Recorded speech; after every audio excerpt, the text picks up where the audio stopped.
토토님 한번 읽어보도록 하겠습니다. 이제 사업 시행인가 접수한 신도림 293 일대라고 합니다. 아직 인가가 난 게 아닙니다. 재개발 지역 주택 소유 중입니다. 아마 이제 사업 시행인가 접수한 재개발 지역 주택을 소유하고 있다. 자, 부동산 시장이 수년간 침체 또는 하락으로 간다면 미분양 등이 걱정됩니다. 계속 가지고 있어야 할까요? 이번에 사업 시행인가가 나면 관처 전에 매매하는 것이 나을까요? 라고 얘기를 하셨습니다. 지금 당장 답을 드리기는 좀 어려운 문제인 것 같아요. 왜 그러냐면 일단 침체장 때 나타나는 현상을 일단 먼저 설명을 좀 드리고자 합니다. 개인의 상황을 이렇게 하세요 말씀을 드리기에는 본인의 포트폴리오나 어떤 상황을 제가 모르죠.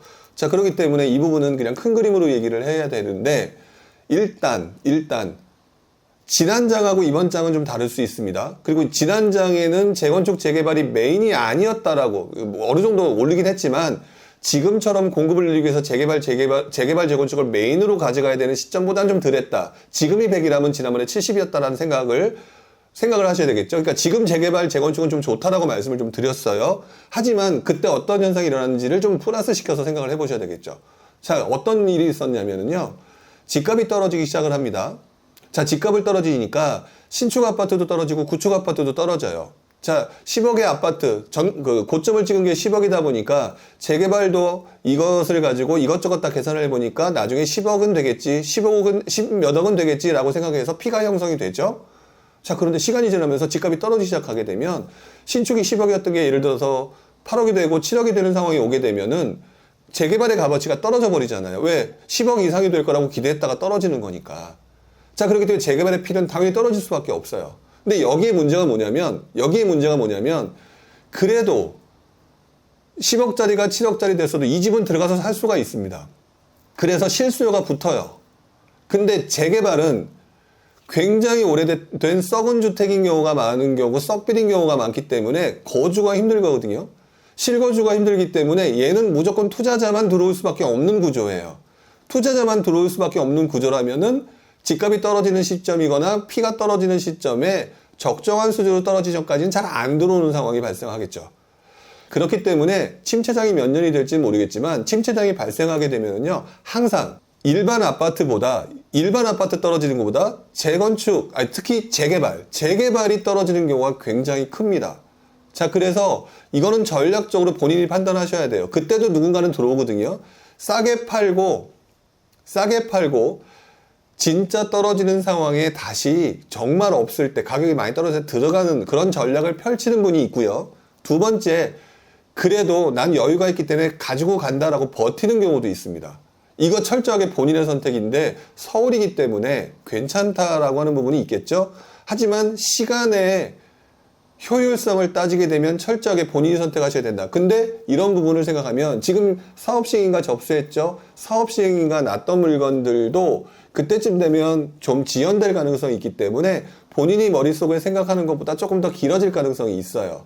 그러니까 지금 뭐 미분양 등이 걱정됩니다 라고 얘기를 하셨는데, 그렇기 때문에 손절하거나 또는 익절하고 차라리 마음 편하게 있다가 그리고 난 다음에 그 시점에 내가 판 가격보다 더 떨어졌을 때 들어가겠다라는 전략을 펼치는 분들도 있습니다.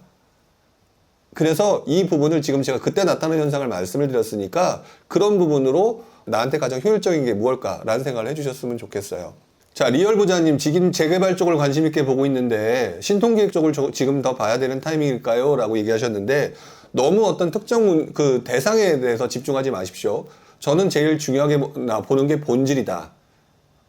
그리고 난 다음에 후순위가 테마주거든요. 저는 개인적으로 신통개발은요, 테마주에 가깝다고 좀 보는 입장이에요. 신통기획이 나쁘다가 아니라 테마주의 성향을 띠고 있다. 왜? 지금 밀어주고 있으니까. 정부가 밀어주면 정부가 밀어주는 것에 여러분 들어가는 경우가 많잖아요. 근데 한 가지는 생각하셨으면 좋겠습니다. 신통기획 자체가 나쁘다가 아닌데 신통기획자가 제가 지금 오르고 있으니까 들어간다. 이거는 아마추어 투자자들이 하는 방법이다.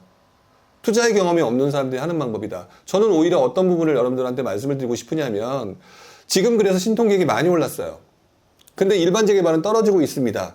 자, 아까 제가 분당에 어떤 분한테 이런 식으로 표현을 했었죠. 분당 지역의 대형 아파트와 8사의 아파트, 중형 아파트의 가격에 그걸 봐라. 갭이 어떻게 붙었는지를 봐라. 라는 표현을 썼습니다. 이것도 마찬가지예요. 신통기획이라고 하는 부분의 본질은 초기 재개발입니다. 자, 그리고 일반적으로 그 재개발 같은 경우는 어느 정도 진행 절차가 어느 정도 진행됐죠? 그러면 가격 비교를 해보셔야 돼요. 가격이 안 되니까 신통기획을 보는 거거든요. 그래서 어차피 못 본다라고 하면 신통기획을 보면서 열심히 공부해서 내가 거기서 리스크를 해치할 수 있는 방법이 뭐냐라고 생각하면서 어느 정도 적정 수익을 보면 빠져나오겠다. 이렇게 하는 게 초기 재개발이거든요. 자, 그런데 일반 재개발과 신통기획의 가격을 좀 보면서 일반 재개발이 굉장히 가격대가 많이 떨어졌고요. 근데 걔네들은 진행 절차가 명확하잖아요. 얼마 안 남았잖아요. 그러면 차라리 글로 들어가는 게 더 나올 수도 있는 상황이 발생될 거예요. 그래서 리얼 부자님 같은 경우는 어느 쪽을 가자가 지금은 그렇게 보는 게 아니라 본질은 일반 재개발이 훨씬 더 좋다. 근데 지금은 테마를 타서 신통기획이 그 다음에 분위기를 타고 있다. 하지만 본질은 초기 재개발이다. 그러면은 초기 재개발을 어떻게 하면 빨리 빠져나올 수 있느냐라고 하는 부분에 대한 리스크. 두 번째, 일반 재개발이 훨씬 더 가격이 떨어졌을 때 차라리 조금 더 얹고 안정적인 투자로 가겠다라고 하는 쪽으로 접근하시는 게 훨씬 더 낫다.